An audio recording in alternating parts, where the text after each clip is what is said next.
মুজিবের বাংলায় রাজাকারের ঠাঁই নাই, শেখ হাসিনা বীরের বেশে আসবে ফিরে বাংলাদেশে। কে বলে রে মুজিব নাই, মুজিব সারা বাংলায়, শেখ হাসিনা আসবে বাংলাদেশ আসবে।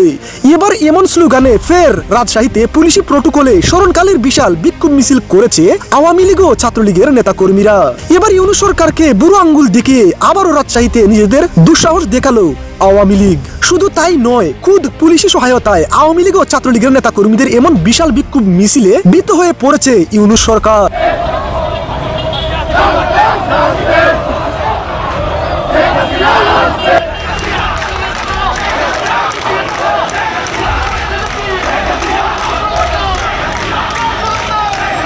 আওয়ামী লীগ ধৈর্য ধারণ করতে করতে শেষ সীমায় এসে পৌঁছেছে। আওয়ামী লীগের নেতা কর্মীদের গণহারে গ্রেফতার, শেখ হাসিনাকে মিথ্যা মামলায় ফাঁসির রায়। এসবের পর আওয়ামী লীগের নেতা কর্মীদের বেতন আরো বইহীন করে তুলেছে। এটা আওয়ামী লীগের অস্তিত্বের লড়াই। হয় নেতা কর্মীরা শেখ হাসিনার জন্য লড়বে, না হয় মরবে।